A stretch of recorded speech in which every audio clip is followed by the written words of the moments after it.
Some say it was mass hysteria. Others say it was something older, something watching. The truth about Willow Creek was never meant to be told. Welcome to this journey into one of the most unsettling cases ever recorded in the early history of the Oklahoma Territory. Before we begin, I invite you to comment below where you are watching from and the exact time you heard this story. We're always curious to know where and at what times of day or night these true documented accounts reach people. In the autumn of 1892, when the Oklahoma Territory was still struggling to find its place after the land run, a strange silence settled over a small community called Willow Creek. The settlement stood about 30 miles northwest of what would later become Oklahoma City. What began as the disappearance of a respected local doctor soon unraveled into one of the most disturbing and inexplicable cases in the territory's early history. The events that took place there were barely recorded in any official documents. They survived mostly through fragments, old newspaper reports, private letters, and the fading journals of those who lived through it. What follows is a story pieced together from those broken sources, a dark narrative that resists any ordinary explanation. Willow Creek was founded in 1891 by settlers from Kansas and Missouri who came seeking new beginnings on the open land. Among the first to arrive was Dr. Thomas Blackwood, a 43-year-old physician who had once run a respected medical practice in Topeka. Dr. Blackwood was known for being precise and methodical, keeping careful notes about every patient he treated. That was why his disappearance was especially troubling. Nothing about his habits suggested carelessness or sudden flight. One detail especially puzzled investigators. The doctor's medical bag was still sitting neatly in its usual place in his home office, untouched. His horse, however, was found wandering freely about 7 miles away, without its saddle. According to the Guthrie Daily Leader, the only newspaper that covered the story in depth, Dr. Blackwood was last seen on October 17, 1892. He had gone to visit the home of Robert and Eleanor Sullivan, where Mrs. Sullivan was said to be suffering from a nervous condition. The doctor never returned. After that day, a heavy silence fell over the settlement, a silence that neighbors later said felt unnatural, as if it had weight. When territorial marshals finally arrived to investigate nearly 2 weeks later, they found the doctor's home completely undisturbed, as though he had stepped out only moments before. The only strange detail was a single kitchen chair turned to face the wall. What the newspapers didn't mention was later found in a letter written by Marshal James Kilpatrick to the territorial governor. In it, Kilpatrick noted that Dr. Blackwood's private patient records contained unsettling comments about the people of Willow Creek. The doctor had written, in his neat and careful handwriting, that a kind of collective sadness seemed to affect many families near the northern edge of the settlement. He described symptoms of sleeplessness, deep anxiety, and a strange, shared fear of open doors.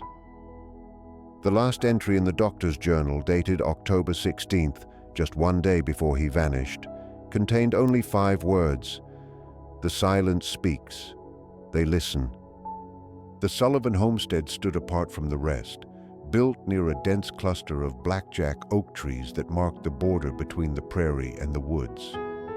Eleanor and Robert Sullivan had arrived in April 1892 with Robert's brother Edward, coming from Illinois to start a cattle business.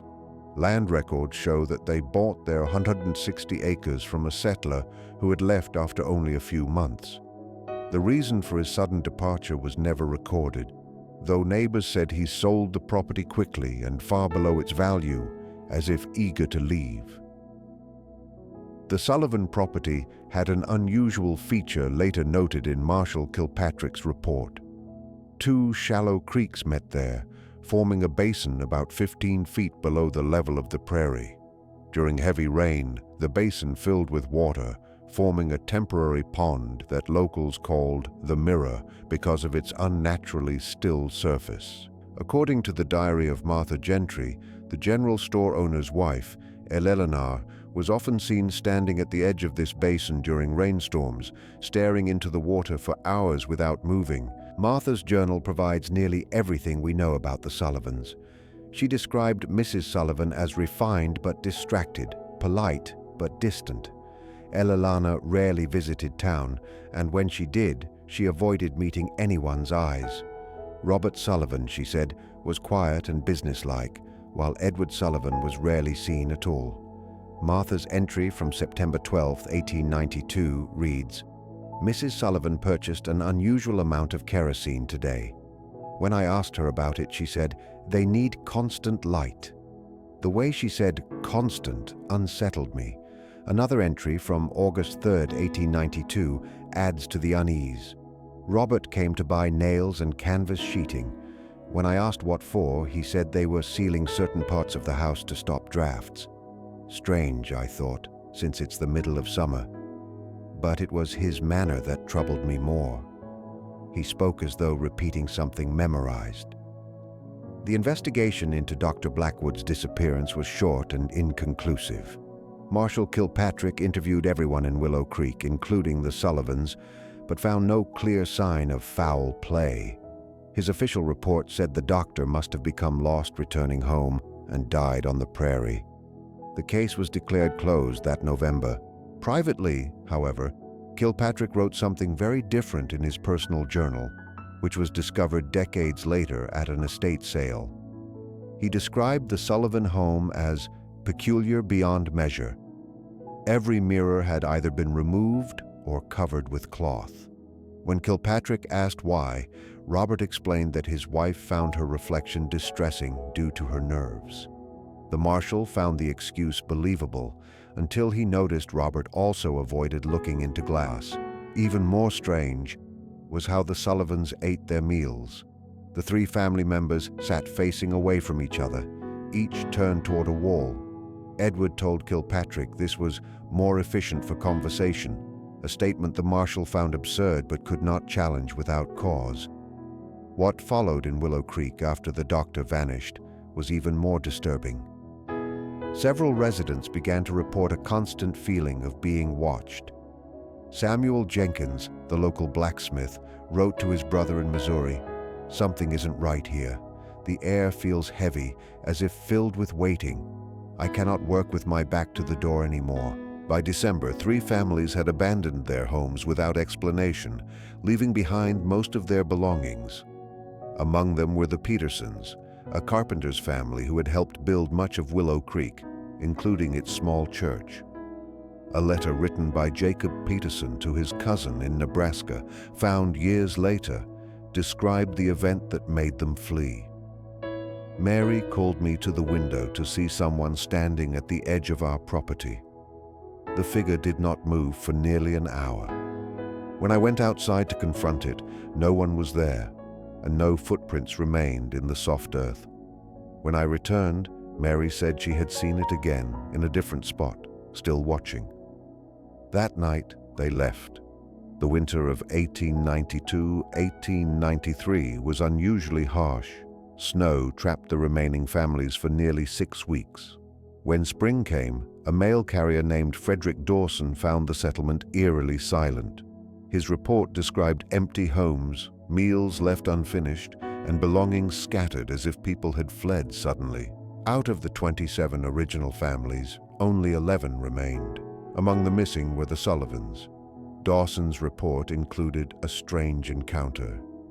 He met a man he recognized as Thomas Hillard, the local cooper, but Hillard's face was expressionless, his eyes fixed and unblinking. When Dawson greeted him, the man only said, "Many have gone ahead." Later, Dawson saw him again on the opposite side of the settlement, too soon for anyone to have walked that distance. When he commented on it, Hillard replied, "We find it more efficient now." Dawson left at once and notified authorities.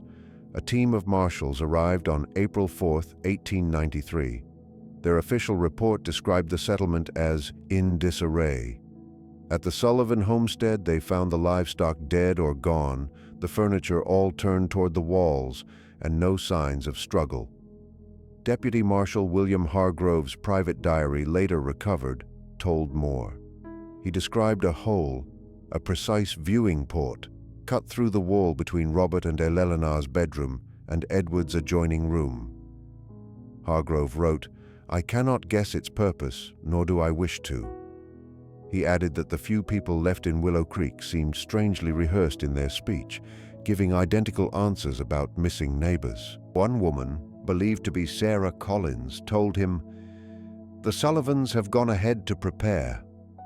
When Hargrove asked, "Prepare for what?" she smiled oddly and said, "For the arrival." That night, he saw her standing motionless outside, staring toward the Sullivan homestead for hours, though her husband swore she had been asleep. The mystery of Willow Creek might have vanished from memory had it not been for a discovery 30 years later. In 1922, during road construction near the old settlement, workers unearthed a metal box buried 4 feet deep. Inside was Eleanor Sullivan's journal.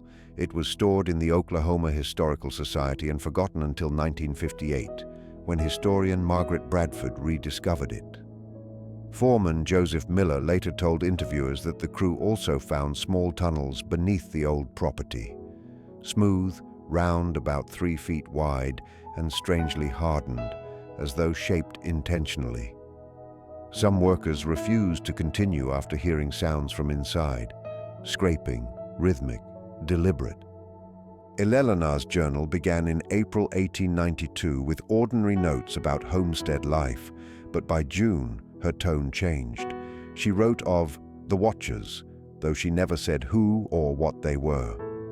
June 23rd.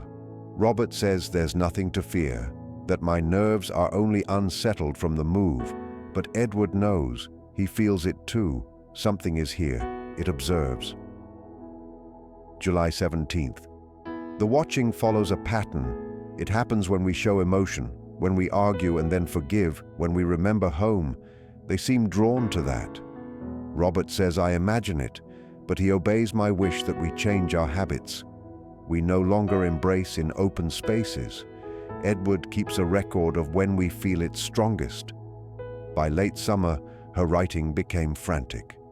September 9th. R admits hearing it at last, the sound in the walls. Not mice, not timber, something patient, taking notes. September 28th. Edward leaves objects around the house, buttons, coins, bits of paper to mark their movements. Each morning something shifts. The pattern forms a spiral, closing in toward the center. We've begun sealing rooms, not for drafts as I told Mrs. Gentry, but to block their way in. Last night, something scratched at the canvas from the other side. By October, her entries grew desperate. October 12th. Edward says they are learning from us. He studies them in return. I'm frightened of his calm. He speaks like a man watching himself from afar. October 15th.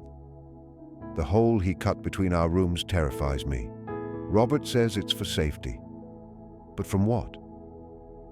October 16th. I wrote to Dr. Blackwood. He comes tomorrow. Edward says the doctor will make a fine test subject. He told me, "We are not the researchers, Eleanor. We are the research." I have hidden this journal under our bed. If anyone finds it, send help to Willow Creek. Then the entries stop until December 3rd. Dr. Blackwood understood too late. Robert is not Robert. Edward watches through the wall.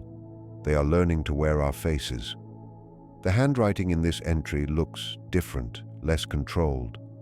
The final entry, January 3rd, 1893, says only, "They have learned enough." After that, the Sullivans disappear completely from every record. No death certificates, no sales documents, no census listings. By 1895, Willow Creek itself was abandoned. The land was swallowed by larger ranches and its exact location forgotten until the 1922 roadwork. One last note appeared in an 1897 newspaper when a merchant in Guthrie reported a strange encounter. The merchant, Wilson Crawford, said that a woman came into his store introducing herself as Eleanor Sullivan. According to Crawford, she asked about buying supplies for a trip to the Colorado Territory. Though Crawford had never met Eleanor, He knew of her name and the strange events at Willow Creek through the newspapers. He remembered her as unusually stiff in her movements, her way of speaking oddly measured and mechanical. He said she seemed perfect on the surface, yet something about her was deeply wrong, like an actor playing a part they didn't fully understand. When Crawford asked about her husband and brother-in-law, she replied, "We travel together always. It is more efficient." She left the store without buying anything, and he never saw her again. The local newspaper published Crawford's story as a curiosity rather than a clue, treating it like an odd human interest piece instead of a lead in an unsolved case. That reaction reflected how the authorities had generally handled the Willow Creek matter, hesitant to look deeper, unwilling to explore the unsettling parts of what happened there. It's still unclear whether that reluctance came from lack of funds, legal boundaries, or simply a fear of what the truth might mean. In the late 1950s, historian Margaret Bradford tried to trace descendants of Willow Creek's residents to collect new accounts. She managed to reach Agnes Miller, the daughter of Samuel Jenkins, who had been the town's blacksmith. Agnes, then an elderly woman living in California, shared a disturbing memory from her childhood. She said her father had rarely spoken of Willow Creek, but on his deathbed in 1924, he confessed something that haunted her for the rest of her life. Samuel Jenkins said the settlers of Willow Creek had misunderstood the situation completely. "It was never about watching," he told her. "It was about listening. They were listening to how we talk, how we argue, how we make peace. They were studying our patterns." When Agnes asked him who they were, he replied, "The Sullivans weren't three people. They were one thing wearing three faces." Agnes included more details in her letter to Bradford. Her father had noticed subtle changes in the neighbors during the last weeks before he left Willow Creek. People he'd known for months suddenly behaved slightly differently, using unfamiliar gestures or speaking in odd ways, as if someone had copied them but didn't get it quite right. The most disturbing story was of Thomas Hillard, the town's cooper. Jenkins claimed he saw Hillard standing outside his house one evening, silently watching through the window as someone identical to him moved about inside speaking with his wife and son. Jenkins fled the town the next morning without telling anyone.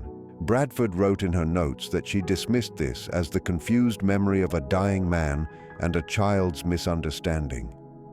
She believed the Willow Creek mystery probably had an ordinary explanation, perhaps an argument over land or water, or simply the difficult life of the frontier forcing people to abandon their homes. In her 1961 paper on early Oklahoma settlements, she mentioned Willow Creek only briefly as a failed community northwest of Oklahoma City. But in her private notes, Bradford recorded a troubling event that happened during her research. In 1959, while following up leads on Willow Creek, she traveled to rural Oklahoma to meet an elderly man named Henry Walsh. He said his father had been one of the last to leave the town in 1893. When Bradford arrived at his isolated farmhouse, it seemed deserted. She was preparing to leave when Walsh appeared suddenly from behind the building. She described the meeting as unsettling in ways she couldn't explain. Walsh spoke in an oddly formal tone and sometimes paused mid-sentence, as if listening to something she couldn't hear. When she asked him about the events at Willow Creek, he told her, "They're still collecting, still learning. Some patterns are harder to copy than others." Bradford ended the interview quickly. When she tried later to confirm his identity in county records, she found no trace of him living at that address or anywhere nearby. In 1968, during renovation work at the Oklahoma Historical Society, Eleanor Sullivan's journal went missing. It was never found again. The only remaining record of its contents came from Bradford's incomplete notes. The metal box that once contained the journal had been photographed for her research, but that too later vanished from the archive. In 1972, linguistics professor Dr. Richard Tanner of the University of Oklahoma analyzed the writing samples Bradford had preserved. He concluded that the handwriting in Eleanor Sullivan's final entry, "They have learned enough," was strikingly similar to the handwriting in Dr. Blackwood's last patient record, which read, "The silence speaks, they listen." The two sets of writing, though from different people, showed matching irregularities. Tanner said this could have been caused by the same kind of mental decline, or perhaps, more disturbingly, written by the same hand. Tanner also analyzed the language patterns. He noted that Eleanor's later entries used different syntax and vocabulary from her earlier ones. Her writing shifted away from I and began using we, even when she described her own thoughts or actions. Tanner described this as the loss of a personal identity and the rise of a collective voice, possibly a symptom of mental strain or something else, a change in how the writer perceived herself. What makes the Willow Creek case so chilling is not just the disappearances, but the strange pattern of observation that preceded them. Dr. Blackwood vanished after writing about a shared psychological sickness. The Sullivans disappeared after believing they were being studied. Other families fled, claiming the same thing, that something in Willow Creek was watching, listening, learning. But for what purpose? The logical answer is that life on the frontier created shared delusions. Harsh weather, hunger, and isolation could have driven the settlers into collective paranoia. The missing people might have died from illness, accidents, or violence, or simply left to start over elsewhere. Yet that explanation doesn't fit the recorded behavioral changes or the deliberate alterations to the Sullivan house. In 1967, anthropologist Dr. Howard Tanner, no relation to Richard Tanner, proposed another theory. In an unpublished paper, he suggested that the Willow Creek episode might have been a form of environmental psychosis, where isolation and a strange landscape combined to create shared hallucinations. He believed Edward Sullivan might have suffered from a mental illness that spread fear and delusion among the other settlers. Journals rejected his paper for lack of evidence, and he soon gave up on the subject. Tanner resigned from the University of Oklahoma in 1968 and reportedly moved to Alaska. No further writings from him ever appeared. Official biographies say little about his departure, but colleagues later revealed that he had become obsessed with the Willow Creek story, convinced he was being watched at home and at work. Dr. Elizabeth Collins, who had an office next to his, recalled that during his final weeks, he covered all mirrors and reflective surfaces in his room. He would stop mid-conversation and stare at empty corners. His final note to the department read only, "They're not confined to Willow Creek, they're spreading." The note was dismissed as evidence of a breakdown, and the university quietly arranged for his resignation. In her 1982 memoir, Dr. Collins reflected on that period. What disturbed her most, she wrote, wasn't Tanner's paranoia, but the subtle changes in his behavior. He started speaking in the mannerisms of other staff, using their phrases and gestures as if mimicking them unconsciously. When she mentioned it, he said, "Imitation is how they learn." He never explained further. Before he left, he told her, "They start by watching, then they listen, then they copy, then they replace." When she asked who they were, he smiled and said, "You'll know when you see yourself outside your window." Collins later wrote that the man who left that office was not the same person she had known for 10 years. It was as if something else had taken his place, something close but not quite right. The land where Willow Creek once stood is now part of a private cattle ranch. The exact site of the Sullivan home has been lost, though historians believe it was near where county roads E0890 and N3310 now cross. No structures remain. The blackjack oak grove that once surrounded the property was cleared in the 1940s. In 1983, ranch owner Michael Davidson reported strange problems with the land where the Sullivan home supposedly stood. His cattle refused to graze in a particular round section of the pasture. They would stand along the edges, but never enter. The grass there grew thicker than elsewhere, forming an unnatural, uniform circle about 50 yards wide. Davidson said his equipment always malfunctioned when he tried to plow that part of the field. He also claimed that, at dawn or dusk, the air above the area would shimmer like heat rising from a road, even in the coldest months. He sold the ranch in 1985 and moved to Oregon. The next owner, Thomas Mitchell, dismissed these stories as old superstitions. In a 1987 interview, he joked, "Every ranch has its ghost stories. The only strange thing about this one is how people keep repeating it." But by 1990, he had sold the property suddenly and at a loss. He refused to explain why. His only public comment was, "There are some places where you're not the only one watching your cattle." In 2015, workers installing a rural water line unearthed what seemed to be an old root cellar about 500 yards from where historians believe the Sullivan house once stood. Inside were glass medicine bottles from the late 1800s, ordinary artifacts, nothing strange. But a local newspaper later revealed that the crew had also found a sealed metal container like the one that once held Eleanor Sullivan's journal. This one, however, contained what looked like Edward Sullivan's own journal. County officials briefly examined it before sending it to the Oklahoma Historical Society, but it vanished before being cataloged. The only proof it existed is a single photograph taken by a staff member showing the cover and first page. On that page was one sentence: "I have begun my own observations of the observers." The staff member, Linda Garrison, later said in a 2016 interview that she had read a few pages before it disappeared.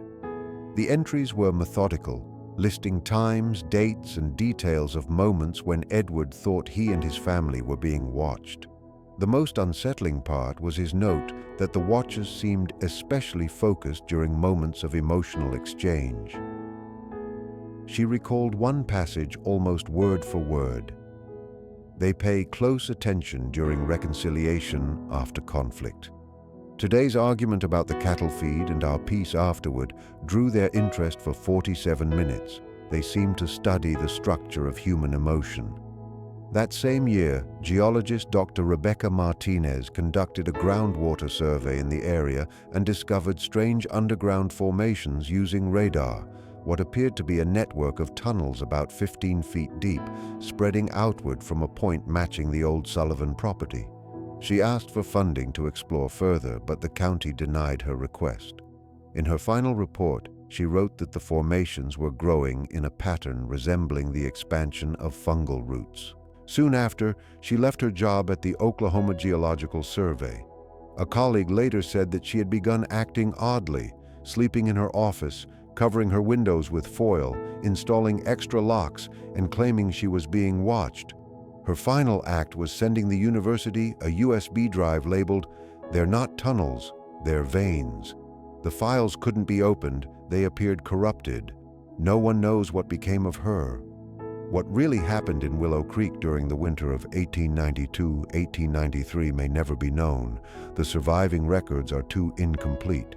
Something, however, made an entire town feel that it was being studied, observed like an experiment, and then vanish. Whether it was human fear under pressure or something beyond human understanding remains open to debate. Even more troubling is how the mystery seems to consume those who investigate it. Dr. Blackwood disappeared after studying the settlers' strange condition. Historian Margaret Bradford's career declined after her research into Eleanor's journal.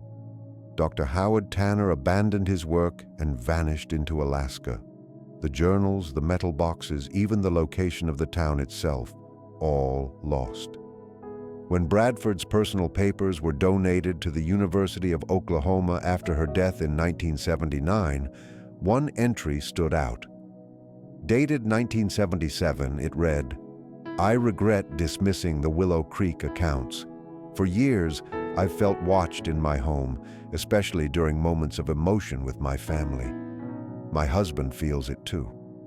Last week, my grandson asked why the quiet people stand in our yard at night. He said, "They look like us, but they don't blink."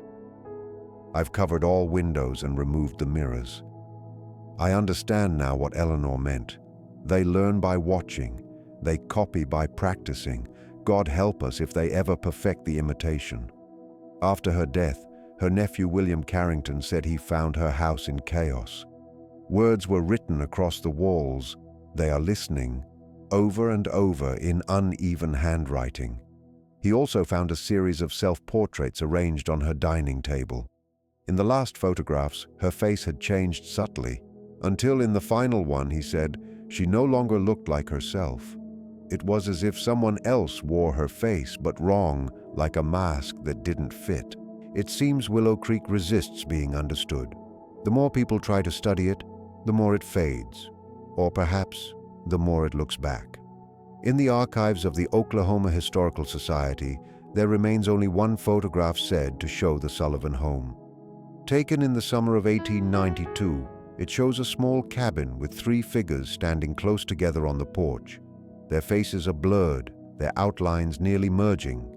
Behind them, the dark line of blackjack oaks cuts across the horizon.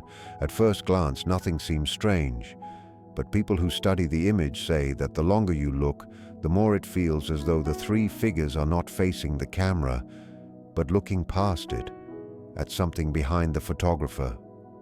In 2010, digital restoration expert Dr. James Nielsen enhanced the photograph.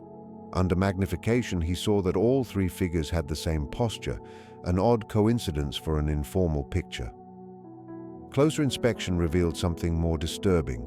The three faces, when sharpened, appeared identical, as though the same face had been used 3 times, slightly altered.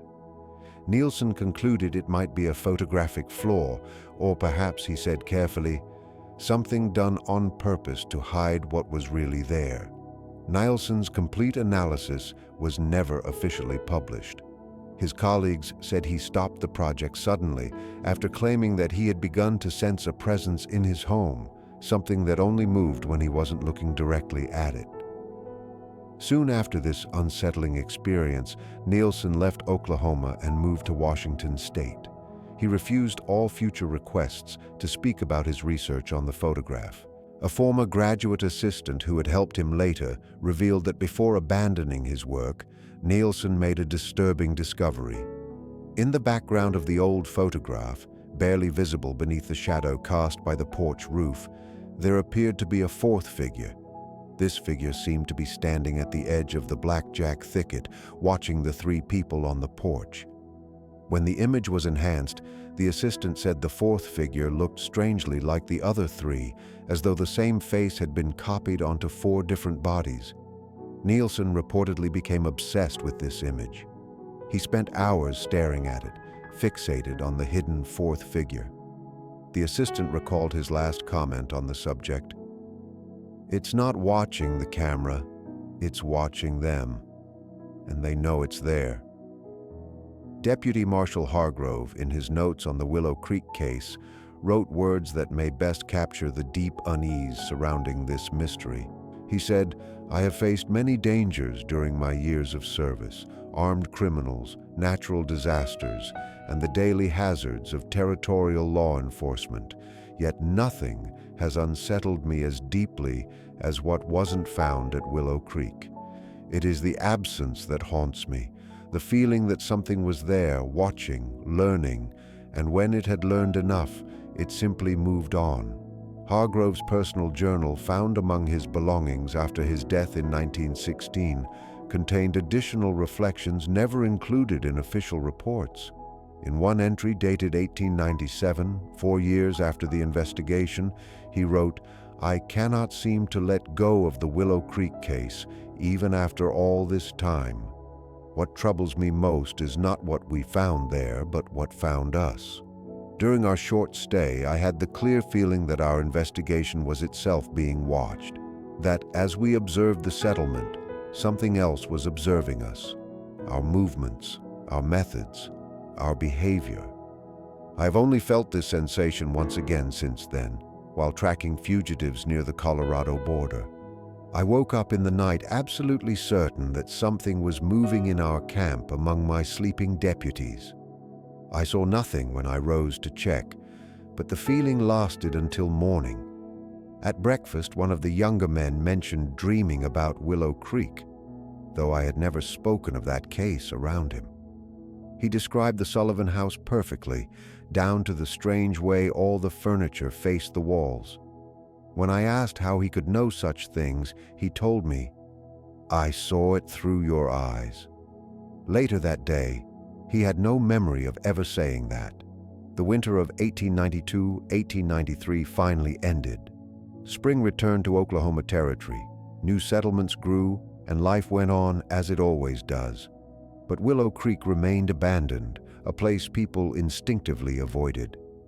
By 1900, maps no longer marked its location. Over time, the land was absorbed back into the countryside, as if nature itself wanted to erase every trace of what had happened there. A curious postscript to the Willow Creek mystery surfaced in 1937, when a harsh drought caused the small pond, or mirror as locals called it, near the old Sullivan property to dry completely for the first time on record. A county newspaper reported that ranch hands discovered strange markings on the exposed basin floor, a pattern of concentric circles about 30 feet across, with precise geometric shapes that one man described as like writing, but not in any language I've ever seen. Before anyone could properly study or document the markings, an unexpected rainstorm refilled the basin, covering them again under several feet of water. Officials dismissed the report as a misunderstanding or a natural erosion pattern. The basin has never fully dried since. In the 1950s, a local historian named Benjamin Harris tried to investigate the 1937 account. He interviewed one of the ranch hands, now an old man named Frank Wilson. According to Harris's notes, Wilson said the markings were too perfect to be natural, as if carved by instruments, not by wind or water. More unsettling, Wilson claimed the design seemed to shift slightly when viewed from different angles, like they were communicating something different depending on how you looked at them.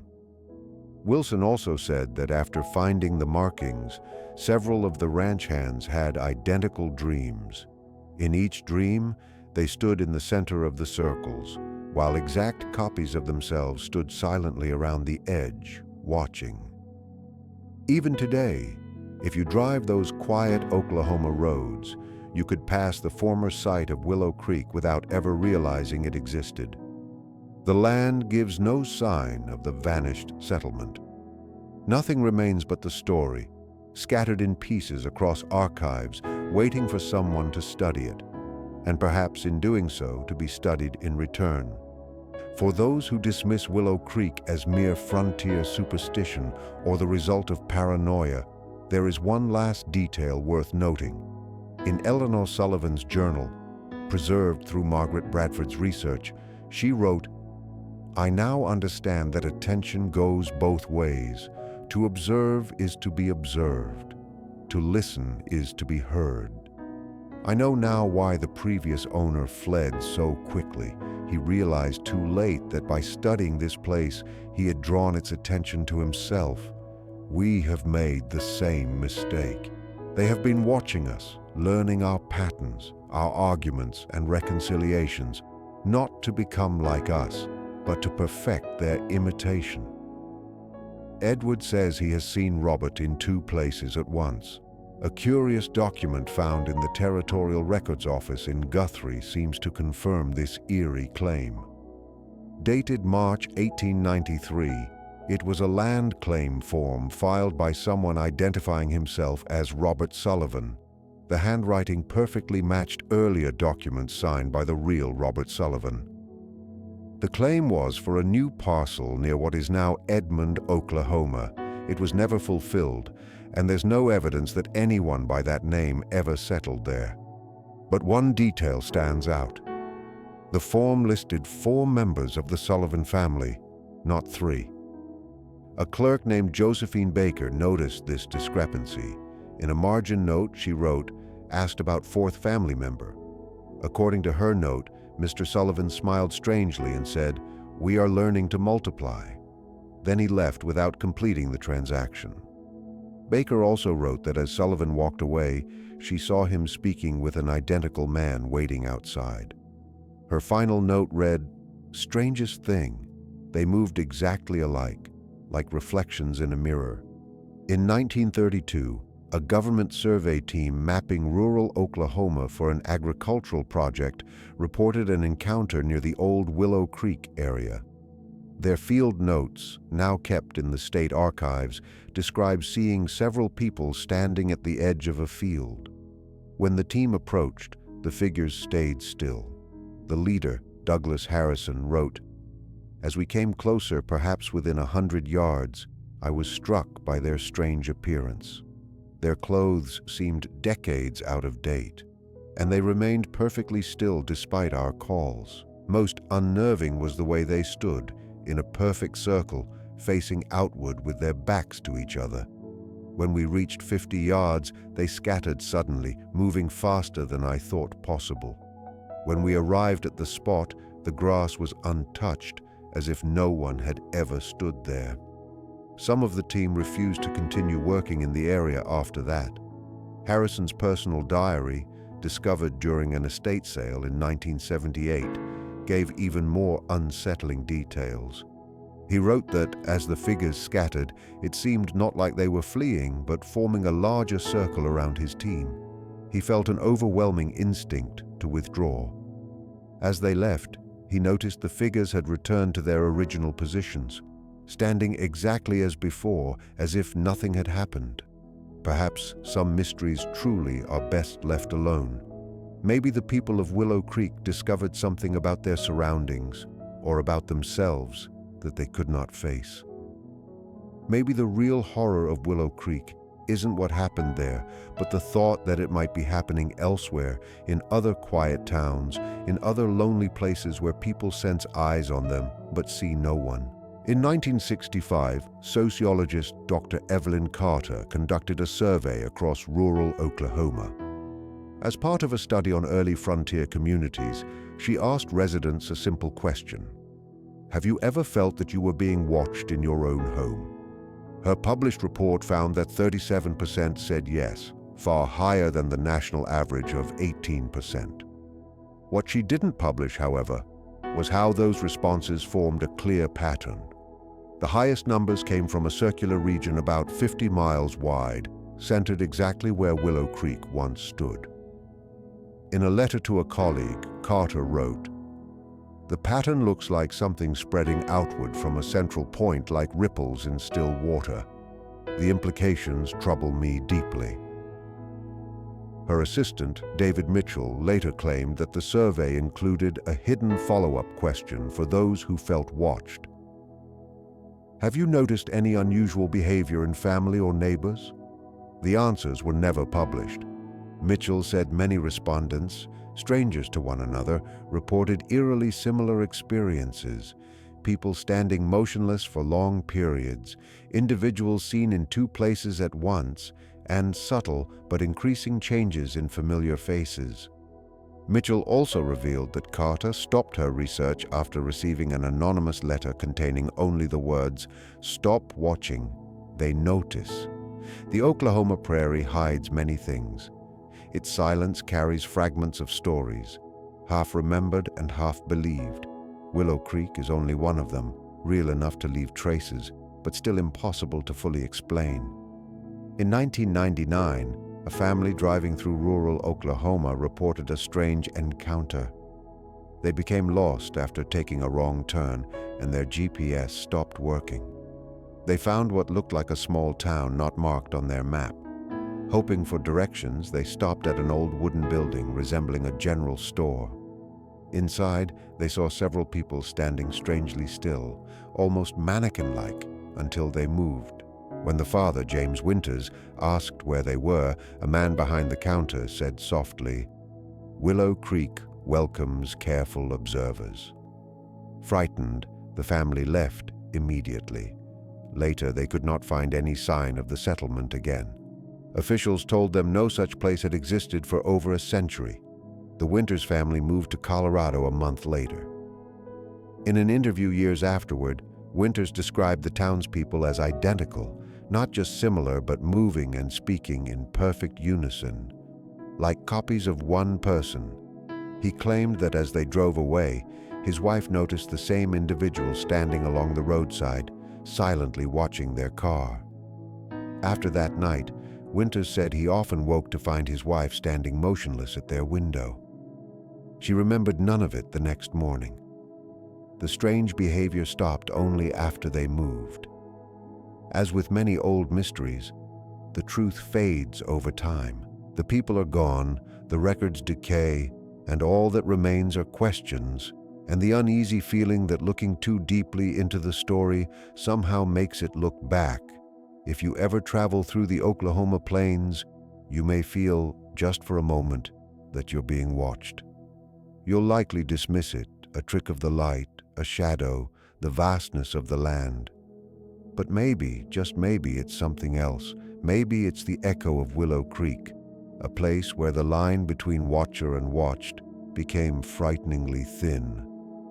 The most terrifying part of the Willow Creek story might be what it suggests, that something out there studies us as carefully as we study it, and that in this mutual observation, something learns, something changes, something adapts. Eleanor Sullivan's final words remain, "They have learned enough." The question that still hangs in the air after more than a century is simple and chilling. Enough for what? In 2008, librarian Maria Vasquez at the University of Oklahoma found a strange card hidden among Margaret Bradford's research papers. It contained a short warning. If you've read this far, you've already drawn their attention.